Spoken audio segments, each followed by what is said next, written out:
ఇది పాత భూమి, ఇది పాత వాగు, ఇది పట్టా భూమి. ఇది మొత్తం అక్రమంగా రవాణా ఉసుక చేస్తున్నారని పోలీసులకు 100 డాల్కి చేసిన అయినా ఎవరు పట్టించుకోలేదు. మేము అడ్డు తిరిగితే మమ్మల్ని, నా కొడుకును, నన్ను కొట్టిరు. పోలీస్ స్టేషన్లో కేసు పెట్టినా దానికి సమాధానం లేదు. వాళ్ళకి బ్యాండ్ ఓవర్ చేపిస్తా అన్నారు. 2 రోజుల నుంచి ఇప్పటి వరకు ఏది మాట లేదు, ముచ్చట లేదు, కలవలేదు. ఇక అంతా దూరం 100కే కాల్ చేసినాం. పేరు మొహమ్మద్ సమీర్.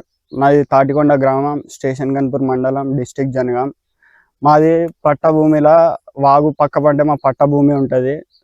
వాగు పోయినప్పుడు దీంట్లోకి వెళ్ళి సుత వాగు వస్తుంది. పోయినసారి పెద్ద వాగు వచ్చినప్పుడు మొత్తం ఉసుక వచ్చి ఉంటే మా దాంట్లో ఉసుక మొత్తం అందరు ఎత్తుకుపోతారు. వచ్చి మేము మొన్న నైట్ ఆపినందుకు మా మీద దాడి చేసిర్రు. నా మీద ఉన్న మా డాడీ మీద చేస్తే మేము పోయి స్టేషన్లో కంప్లైంట్ ఇచ్చినాం. స్టేషన్లోకి వాళ్ళు పిలిపించి బౌండ్ ఓవర్ చేపిస్తాం అని చెప్పారు. ఇప్పుడు ఇవాళ చేపిస్తా అని చెప్పారు వాళ్ళు. మేము మళ్ళా పోలీస్ మీదనే ఆధారపడి సప్పుడేకుంటే మాకు ఇంతకుముందు సమాచారం వచ్చింది.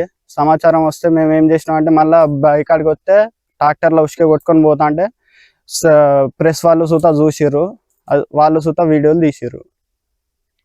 దీన్ని పోలీస్ వాళ్ళు సుతా, మన రెవెన్యూ శాఖ వాళ్ళు సుతా దీని మీద స్పందించి యాక్షన్ తీసుకోవాలి.